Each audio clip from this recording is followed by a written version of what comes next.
not and then went, from that, I actually kind of was introduced to Ty and, met Ty, came to the office, actually met Easton, had a conversation with you guys. And then a few months later was like, man, what am I doing wasting my time? I need to get in there. So I just jumped ship and came on in.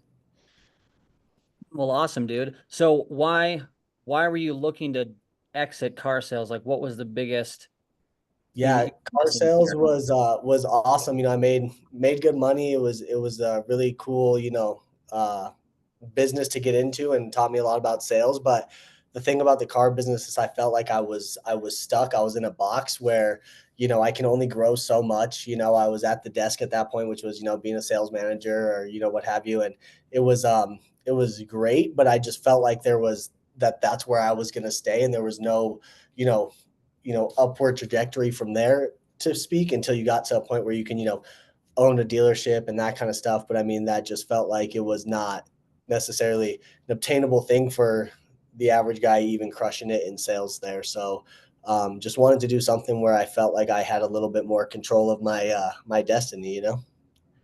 Yeah, well, yeah, I mean, it makes sense, dude. When you're in the car game can be good, but it's basically you have to get to like GM plus. Hmm. That's not you can't. There's no corner cutting in that type of industry. Like it's literally just time. You have to put in time and probably like 15 to 20 years before you start getting into this 2 to 300 bracket. Typically, that's what it is. Um, Yeah, and then even at that, it was like, am I going to put in the next 10 years of my life, even if I can fast track it, call it 10 years of my life, to then be just, chain myself to the desk even more and know that, like, ultimately, like, these four walls are where I'm going to stay to be capped at, 300,000 for the rest of my life, or like take the chance now while I'm young and be able to go and do something that can potentially set myself up, way beyond that, in the future. So took the little leap of faith, and definitely glad I did. So well, and I'm gonna have you touch on this too because some people go, well, yeah, it's obviously going to be easier for you, Johnny, because you're young, but there's an additional responsibility that you have. So this yeah. like, oh, you're young stuff. So why don't you touch on that really quick? Like that's I think that's probably a big part of your why. Also, Yeah, yeah. So I'm a single dad of a 5-year-old boy, and that is definitely the thing that changes me from the average mid 20-year old. Is that I have a little 5-year-old little mini me running around doing exactly what I do, how I do it all day long. So he even sits in the office here. I mean, he knows how to make dials and knows how to be quiet when the phone's on, and knows when I make a sale even. So he's like kind of like figuring it all out, but that is definitely a huge part of my why, and that was also part of why the car business didn't necessarily fit me long term, because I just knew that I was just going to miss out on everything in his life, to be able to be successful at that. And this too, yes, you have to absolutely put in the time, but for me, I have non-negotiables when it comes to my life and my work. And as long as I'm willing to put in the work during the times that I have blocked off to do that, I can absolutely still be there for my son and do the things I need to do with him. So well, that's badass, dude. I think that that is a very big part of why you're so driven and consistent. So let's get into that, dude. Let's get into your schedule and your calendar. How do you set yourself up from a week to week or month to month basis? How far out do you go? What does that look like from a schedule regimen for you? yeah, no, for sure. So that's kind of, that is a good tie into, because my schedule is different all week long, because it's not like I can, you never know exactly what's going to come when you have a 5-year-old kid. I mean, some mornings I can't get to the office at 6 a.m. like I'd like to, because I got to bring him to school. I got to, pick him up from school. I got to take him to football practice. I got to do these different things with him.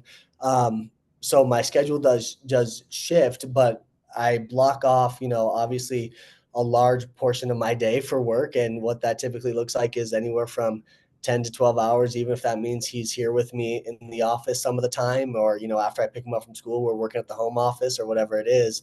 But yeah, I mean, to stay consistent, you got to just make the dials. And to do that, you got to, have your head where your feet are, essentially. So you got to be working when you're working. Mm. I And so think I'd that say, That's a I'd say the huge biggest part is being there from, when you get to the office, you're there until you leave the office, or even if you're working from home, when you're set, like I'm dialing, I'm working, I'm producing, I'm making money from this point to this point, and there's really nothing else to do.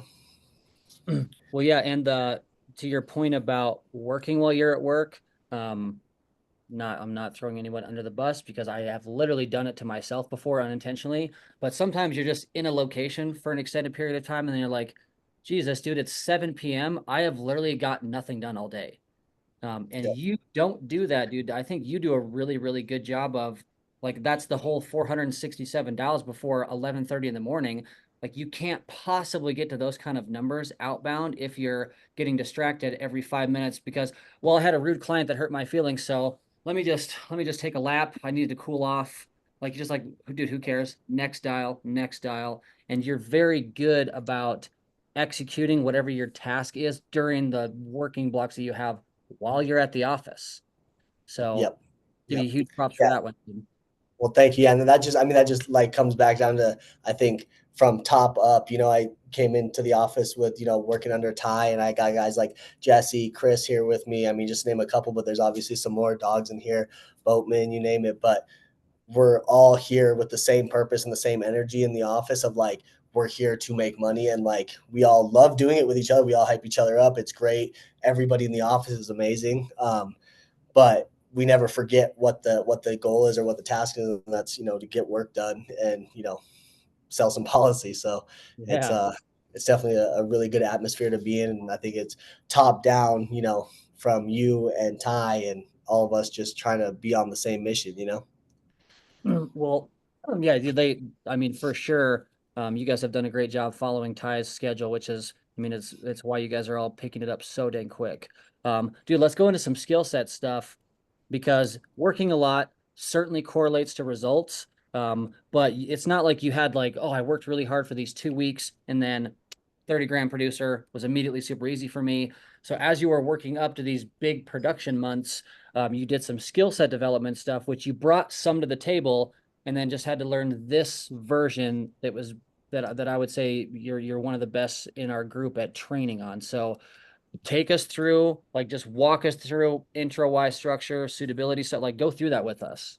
Yeah, no, for sure. So I think that number one, like the main thing I will harp on, and I'll sound like a broken record to anybody that listens to me on it, is like this is how easy that our business is. Like a script is as easy as it is, and um, it's success by design, not by accident, right? So like you have literally this script in front of you that I know that you've worked on, you've written, Ty's written, Jesse. I mean, all these guys that I watch have produced huge numbers, literally doing the same thing over and over again. So I was like, okay, if I can just do that, like why would I not? Like if you're literally giving it to me to do exactly that, why would I not? So that is definitely where I would start with that conversation, and I'll preach that to anybody that'll listen. But yeah, man, I mean, as far as like the client worksheet or the script goes itself, I mean, intro's all about tonality. On mine, it's never hey, is this? It's always hey, Easton, this is Johnny, just getting back to you about that request you sent in for life insurance or what have you. All about tonality, confidence, and just calm clarity on the phone, just being ready for that call. So just knowing that intro and knowing the whole thing like the back of your hand is crucial, because I was actually just talking to somebody about that this morning. Is like if somebody answers the phone and you're like reading your intro and it sounds like you're reading your intro, there's no way they're staying on the phone with you. So yeah, so I would just say intro is just super simple, super brief, but just calm. And then always just going straight from the intro, touching on the why. I mean, we all talk about that. That's no why, no buy. So like if like you got to go in early and like touch on who the beneficiary is, and talk about that and just touch on it briefly to keep them engaged on the call. What are Um, some good? Can you give me some like why questions? Like, what is something that you're like, I always ask this or I phrase it like this on all of my sales calls? Yeah, so every call at intro, it's always, hey, this is Johnny, just getting back to you about the request you sent in for coverage. Now, you listed your wife as your beneficiary. Is that correct? or listed blank as your beneficiary. Is that correct? Because that instantly gets their mind off of like, who's this random guy calling me, to like, oh yeah, this is important because my loved one X, you know? So that's the first step, is just always touching on that and, you know, getting that in first. Sorry, my computer's about to die. Let me plug it in real quick. So that would be the first thing I would say, is just always touch on that early. So you're bringing up that like, hey, you put your beneficiary as this, and then for example, if you don't have a beneficiary listed on there, you could feed them date of birth, or like, hey, beneficiary is family member or spouse. Is that correct? And then they can confirm, oh, yes, it is. Okay, got it. Is it a family member or a spouse? Like, which one is it? And then who is that Yes. person? And then Yeah, that's whatever how it you start on is. all your calls. 100%. Yeah. As soon as I introduce myself, I get them onto a topic that is important to them, which is their beneficiary. So if I don't have one listed, it's, you know, digging who that is out of it. And that's a quick, you know, okay. And who is that going to be? Oh, my daughter. Gotcha. And just so I can put in my notes, what was your daughter's name? And then now I know, you know, daughter Susan is the reason that we're doing this. So that is definitely a good leeway into the rest of our conversation, because now this conversation means a lot more to them than just some random guy calling them trying to sell them insurance. So you get daughter is based on, hey, like, so I'll say, hey, Johnny, it's actually going to be for my daughter. You go, okay, got it. Understood. Now, where do you go with that information? Do you just touch on it early and then you come back to it, or do you like do any supplemental digging in your initial why phase? How do you do that part? Yeah, so I mean, obviously it's all contingent on, you know, what they're giving me off the rip. But yeah, if I say yeah, okay, Easton, it's your daughter. Awesome. And Easton, what's your daughter's name? And then you would Jalen. tell me, gotcha, perfect. And so are we looking at this because, you know, we want to make sure that she has enough money to pay for the funeral, final expenses, or are you just trying to leave her a little extra behind? What's the goal? Little of each. Gotcha. So we're trying to make sure we can at minimum cover the funeral, and if we have some room in the budget, to leave her a little extra behind as well. Is that correct? Yes. Okay. So now we have a set clear, like we got to cover the final expenses, and you know it's for her. So now going into the rest of the call, that is, you know, we're on the same page there. Well, I like how you give them they're like, okay, so at a minimally, we want to cover funeral stuff. And then if we have room in budget, which this is the really important, if there's room left in the budget, like we'll leave some extra behind. Does that sound right?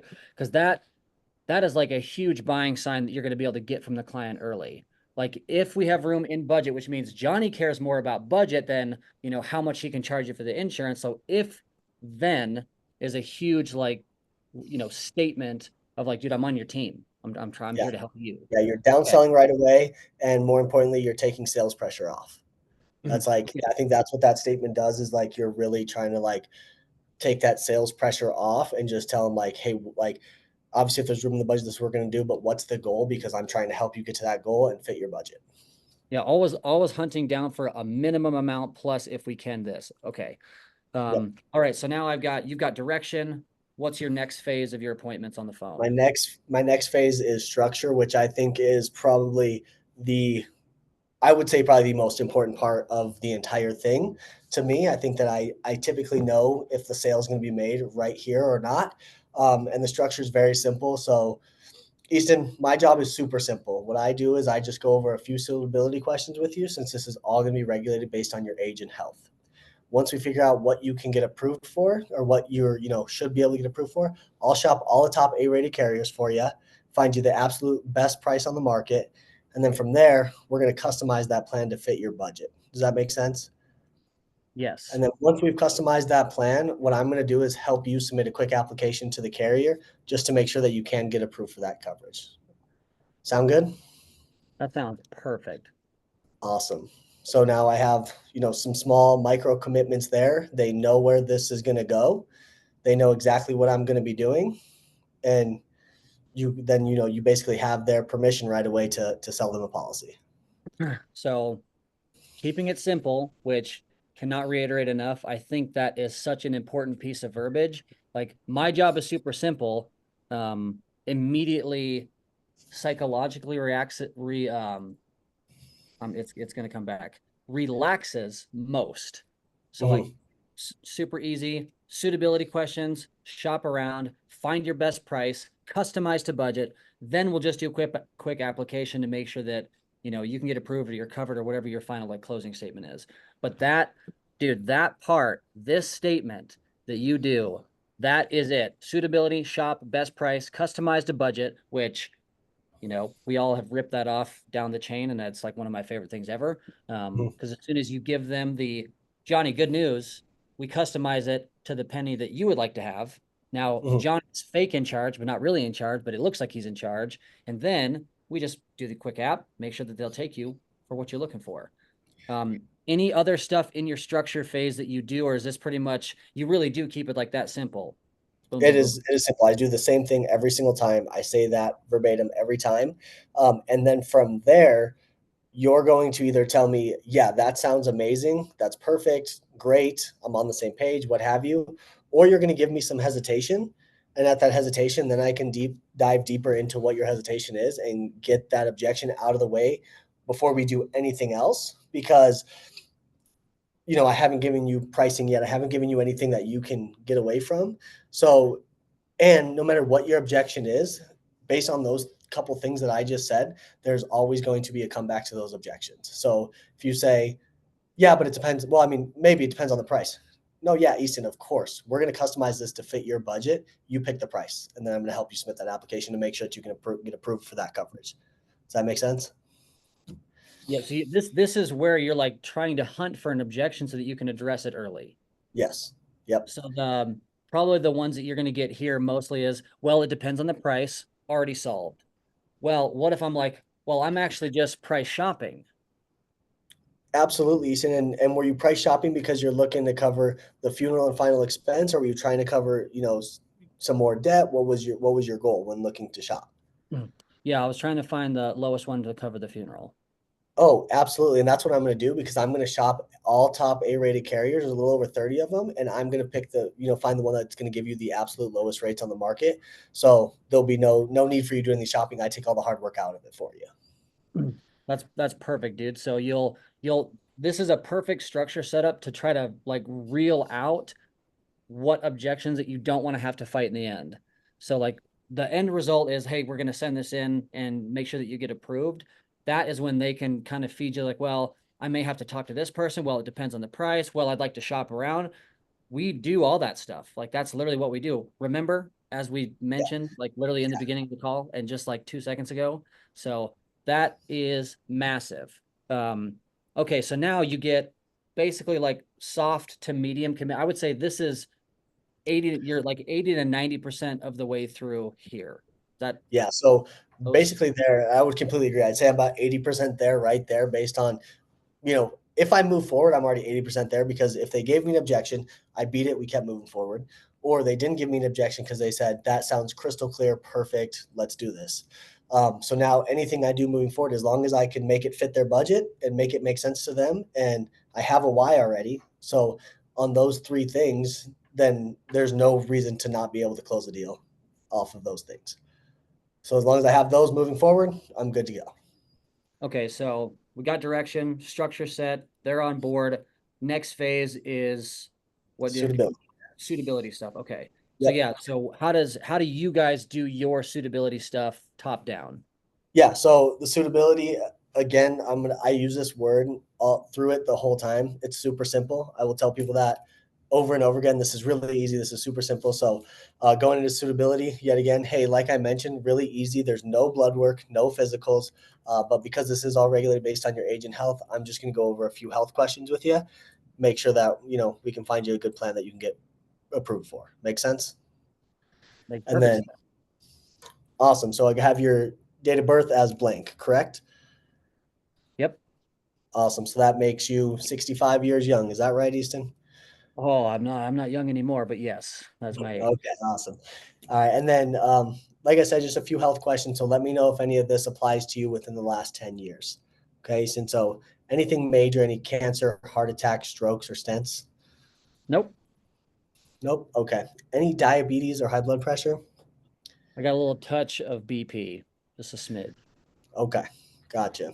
And then no diabetes, a little bit of high blood pressure, any neuropathy, No, nope, all good. respiratory, any COPD, asthma, anything like that? Nope. Okay. All right. And then do you take any prescription medication for anything else like kidney, liver, heart issues, anxiety, depression, anything along those lines? No, good. healthy as Gotcha. not. So no, other than the high blood pressure, it sounds like no other medication that's, prescribed to you or that you take at all. No, no, that's all I can think of. Okay. Okay. Like I said, pretty easy, right? That's it for those health questions. Now, approximate height and weight. I am a 6'1", 240. 6'1", 240. And do you smoke or use any tobacco products? No.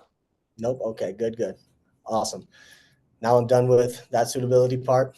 I mean, again, as long as if we're talking, final expense, that's it. Obviously, if we're talking mortgage protection, I'm gonna dive into some mortgage stuff there. But to keep it simple, that's it for suitability. Okay. And then I'll tell them just that. So, like I said, easy enough, right? That's it for the health questions. Now, are you still working or are you retired, Easton? Well, I'm retired now. Don't have to work anymore, Oh, thankfully. good for you, man. And then ballpark monthly income? About 6 grand. About 6 grand. Okay, gotcha. And you mentioned that this was for your daughter. God forbid you pass, so got that taken care of. And then I'll confirm that because obviously I'm not looking for a spouse. Otherwise, I would talk about spouses' potential income loss, gain, what have you. Um, and then moving forward, I think the next most important part, other after my structure, is the next two questions. Carriers are going to ask if you've been declined at all for any coverage in the past couple of years. And the reason I feel like that one's important is because now you know if they've been shopping or not. So carriers This ask if you've been that's declined. that's a big part. So say that again. How do you word that? I say, all right. So carriers are going to ask if you've been declined for any life insurance in the past couple of years, and then they're going to say, no. Say, okay, so you've been shopping a little bit, but never submitted an app or been declined for anything. No, no, yeah, no, I've been shopping but haven't. Or they're going to say, no, I haven't even applied, or what have you. But now you know if they've been over the last couple of years, if this has been something that they've been doing, looking into, what have you. And then from there, ask if they have any life policies currently. So that is a really good one to enter the next part of it because then I ask them, okay, so do you have any policies in place currently, Easton? Um, no. Let's do a yes. Like yes, I've got a little bit that I picked up a while ago. Okay, gotcha. So like a little like, is it a term policy, a whole life policy, or is it through work? I just got like a little 5K thing that I took out right after I retired 2 years Okay, good. ago. Okay, well, awesome, Easton. I'm glad you have some sort of coverage. I, can definitely appreciate that you did that early on. So obviously today we're just trying to supplement that, get you a little bit more coverage. It sounds like that's not quite enough. Oh yeah, that will not nearly cover what I need to cover and leave the extra behind, obviously. Yeah, I didn't think so, especially with inflation these days, Easton. I'm sure, as you know, that 5 grand is not going to do what it needs to for you. So, Oh, don't even get me started on the economy, John. Oh, oh, perfect. Now you know you need more coverage. You know it's not enough. You have another reason of why you need a larger number. But so that then tells me, okay, like they've bought before, they know this. Or if you said no, which is kind of my favorite, go, okay, got you. And so, you're 65-year-old. We don't have any coverage put in place at the moment. Is that right? correct. Gotcha. Okay, so I definitely understand why you're looking today. Then we got to at least bare minimum find something that we can make sure you can get approved for. Leave your daughter behind some, take something to take care of the funeral final expenses, bare minimum, right? Yeah. Yes, we do. Gotcha. So again, right there, no matter what they say, I have something. If they have coverage, I'm gonna congratulate them for being smart and getting coverage in the first place. I know why we need more, and if they don't have coverage, now I'm gonna say God, why? I mean, why don't we have coverage? That's crazy. You're 65 years old. I say it nicer, but like you want to make sure you kind of bring the point across. Like, oh wow, like I definitely understand why we're on the phone today. Then, bare minimum, we need something. Yep. Yeah, that I think that sense of urgency, and you didn't bring it up just now, but I've heard you do it in office before, where it's like, did you look before and was it an affordability issue, or did you get rated up, or did you get kicked? And then you can kind of reopen, like, if you're 65 and have never bought insurance before, why now? Like, what is the difference between they've gone all this time with nothing? Like, that's a big red flag that I've heard you address before with clients. So figuring out what is the biggest change or factor moving you to, like, I need to get this done now because of whatever the situation is, and this is why I didn't do it before. I didn't think it was affordable. I dealt with a guy who was a dickhead or whatever, because sometimes they'll have a bad agent experience and they're like, that's why I didn't buy, because the guy was rude or he didn't know what he was doing or whatever. So there's a ton of different factors. So And that typically for me, so I'm glad you did touch on that because I didn't. That typically comes on that first question. Have you ever been declined for life insurance in the past? If they're like, nope, never shopped, then I can just kind of move on to the next one. But if they say, you know, oh no, I've never been declined. Okay, gotcha. So it sounds like you've been shopping. Maybe you didn't send it in the app. What's going on? And then you can get those pieces of information from them. That's why I think those two questions are so powerful because you know who they are as a buyer or a non-buyer, like why they're not buying, and then you can use that for leverage, and then you know how much they know, so you know to either critique them, help them, teach them, what have you. yeah. And this is where you guys will find like they have been declined a lot because they're putting in for the wrong stuff. And no agent has had the respect, if you will, to go, dude, you keep putting in for 250 grand. You had a heart attack 4 years ago. Like that's you're not getting it. And instead of just addressing it, sometimes agents will beat around like, dude, you're never going to get that. So my job is to help you find something instead of nothing that we can put in place. And that is where you can kind of learn some of that information. So you can go, now it's time where we can just address the conversation. Like, Johnny, you just told me that you've been declined like crazy. Like, and you're really on the hunt for 250 grand. We either need to have a come to Jesus conversation now that that's not how it works, my friend. Or like, are you willing to be open to a conversation about getting some instead of none? Because I'm assuming not having anything is not the solution, but 250 doesn't seem like it's the solution either. Yeah, Like, how so many times exactly. has That, that that's happened? that's a really, to be honest, like that's honestly like a really easy sale because you have, so there's three options. You do nothing, you apply for what you've been getting declined for, and you want this 200,000 that you can't get, or we do something in the middle where you can get something. Clearly, not doing anything is not an option. Otherwise, you wouldn't still be looking. Clearly, getting that's not an option because you can't get approved for it. So option three is where we're at. We have to find bare minimum at least enough coverage to give you some peace of mind, and it still fits the budget every month, and you can get approved for it, right? Right. Dude, that like clearly zero isn't an option. That's why you're still looking. That is a phenomenal close when you're dealing with like situations like that. Like, and because it's just like, well, obviously, zero is not an option. That's why you're still looking. So, and it's like a subtle close and then pivot to the next topic that you're going to address.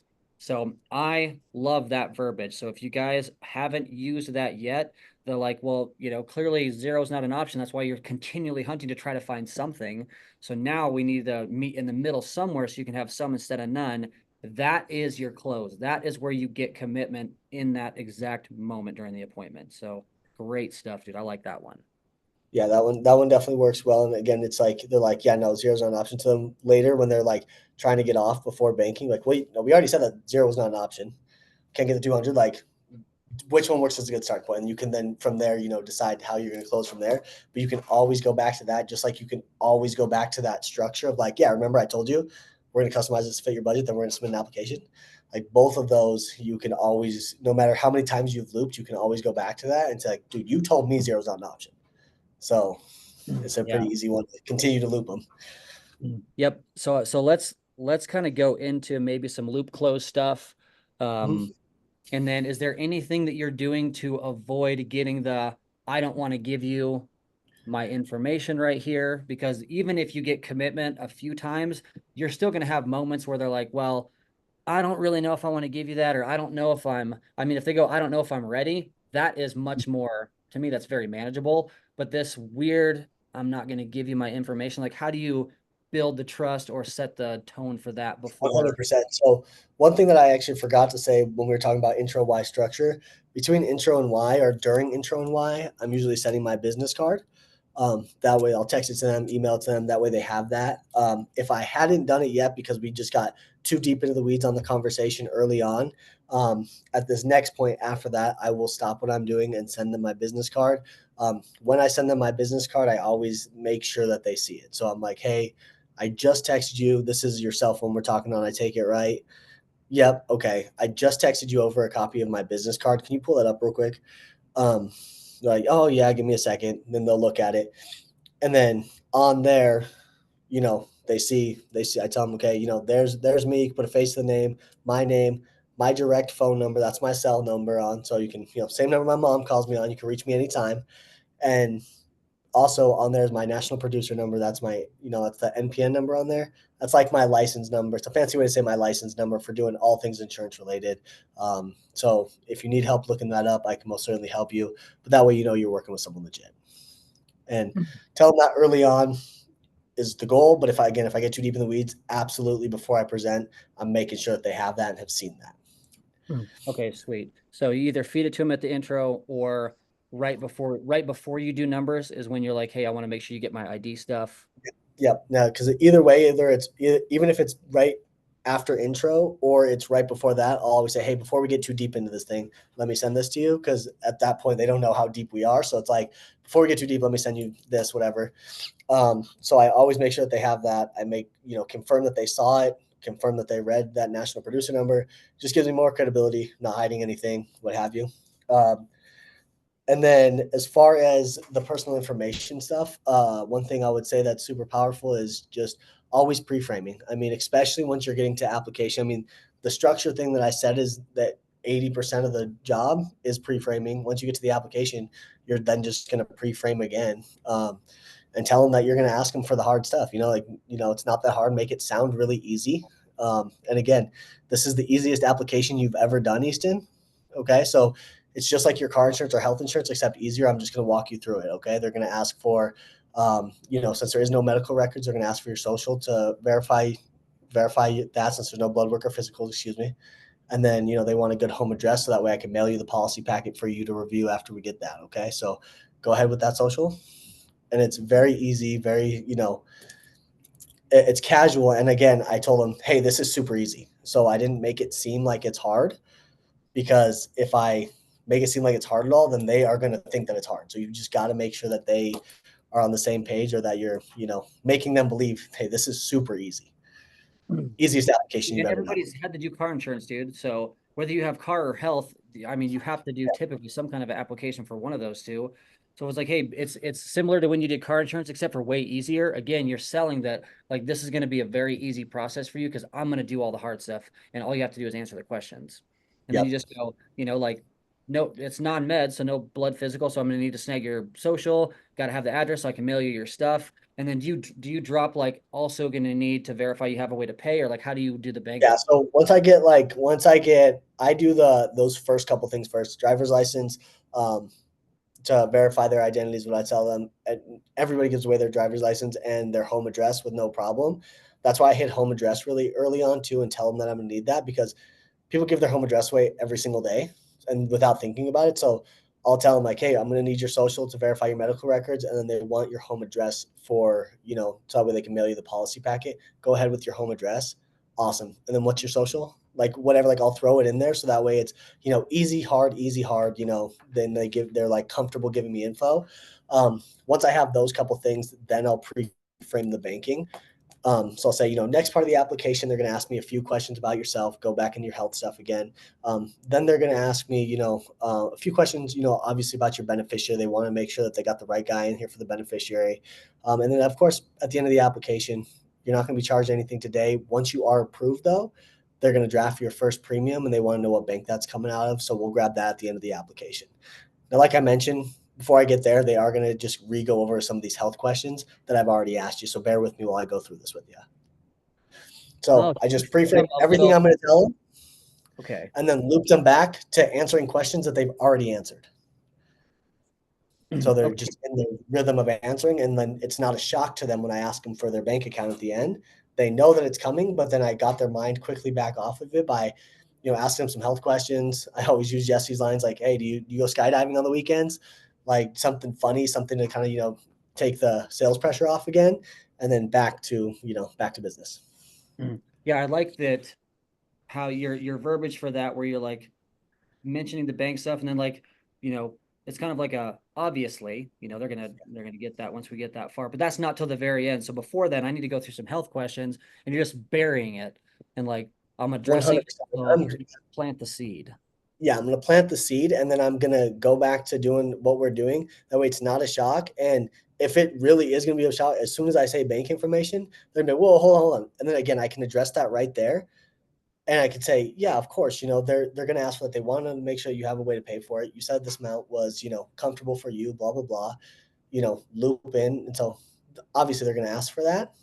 And then again, looping right back. Now, again, you said that you don't have no cancer, heart attack, stroke, blah, blah. And I'm going to go ahead and ask the questions because you cannot sit there and wait for them to give you the okay. Nobody's going to ever give you the okay to sell them. Nobody's like, okay, sounds good. I can't wait to give you my bank at the end of this. Like, they're not going to say that. So just tell them that you're going to do it and then keep moving.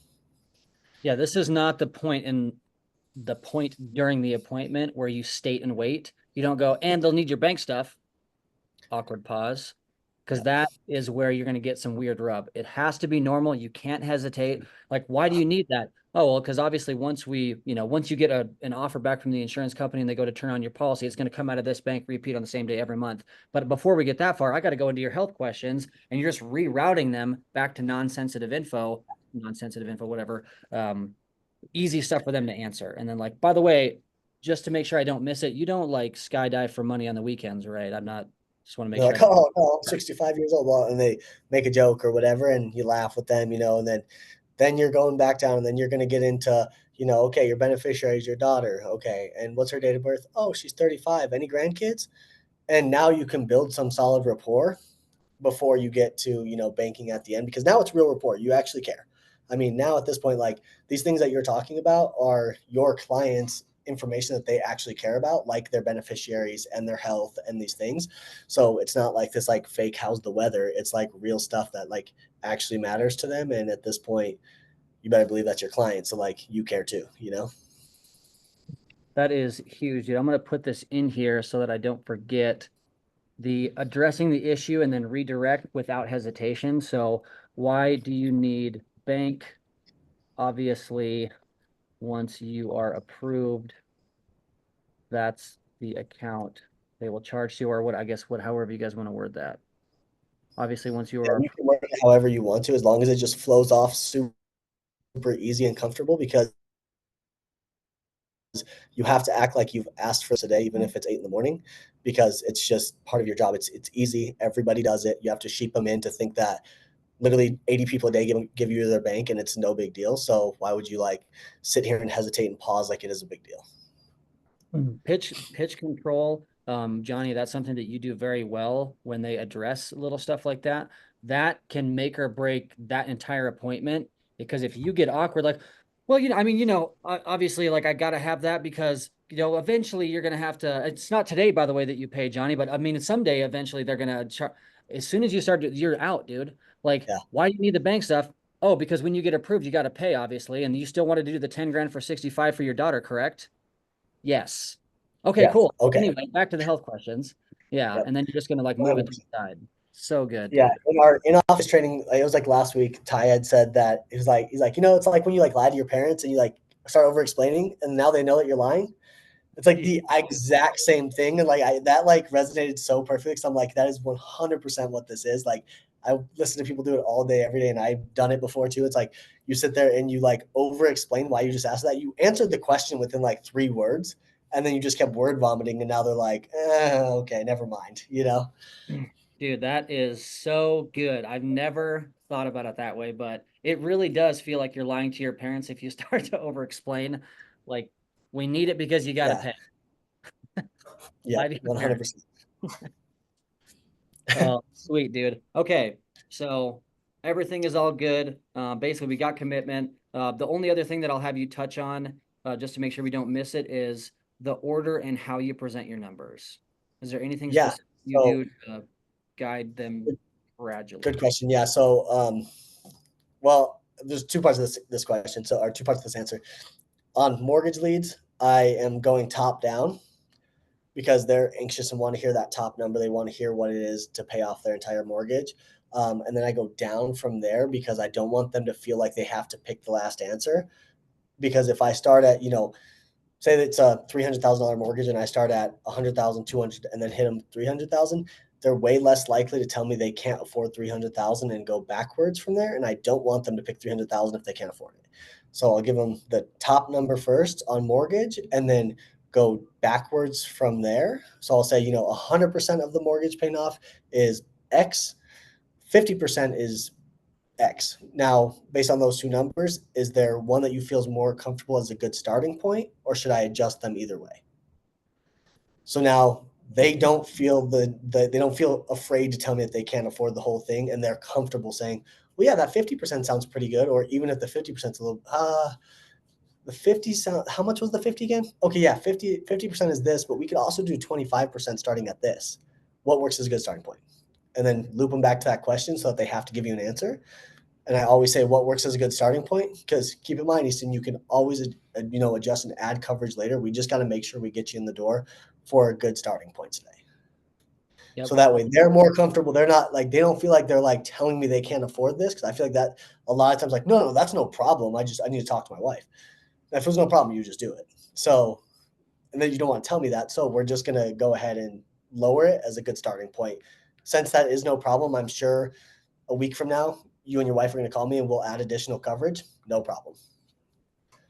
Yeah, dude. And if it wasn't a price issue, they would be able to make it. If it was a buck, they would say yes. They wouldn't have to talk to anybody. They wouldn't have to think about it. They wouldn't have to, well, I would like to do some additional shopping. If price wasn't the problem, then they would do it.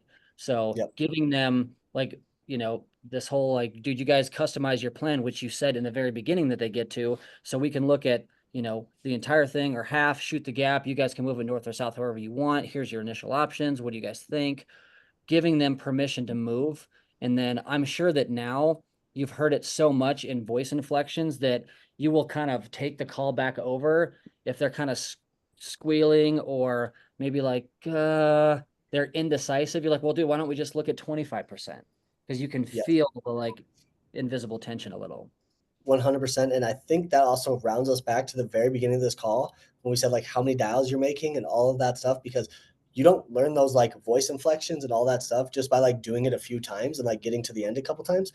You do it by making repetitive calls nonstop and like put yourself. I think Wiley says like time under tension is how you grow. That like really resonated with me. And like he said that a few weeks ago on this, and I was like, man, that is such a good way to explain this, because the more you do it, the better you get at, the more you grow. So the more you're lifting weights, the more you're going to get big muscles. The more you are on the phone, the more you're going to get good at like learning these voice inflections, like just all these different things that you learn just by doing the job.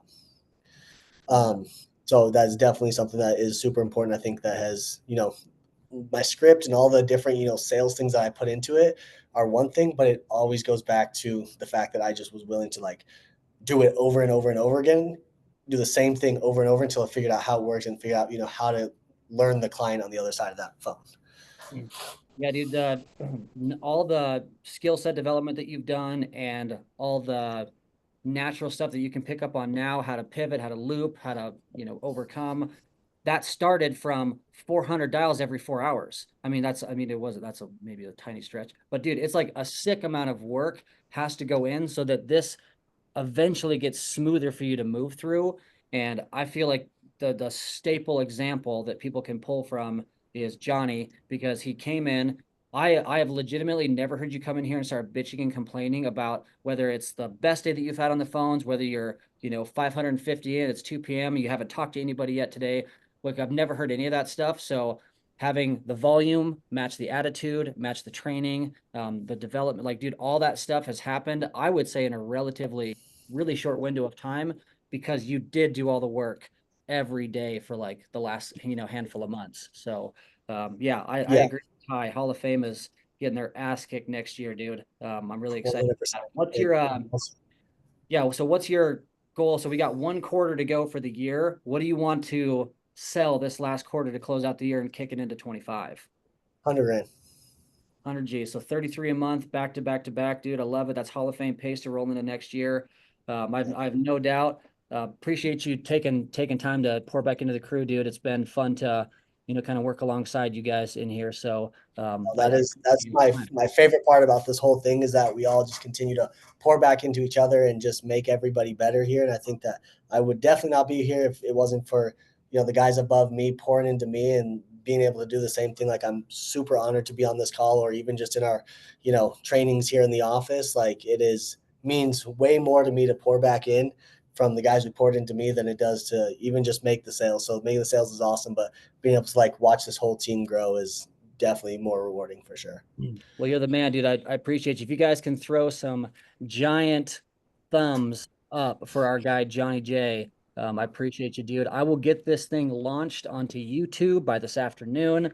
Um, Pretty sick, dude. Going from pro boxer to car sales to top producer. You've had a hell of a journey, and we're just getting warmed up, dude. Yes, sir. So, Well, thank you so much. I'm pleasure to be here. Thank you guys. all right, thanks, guys. I'll see you next.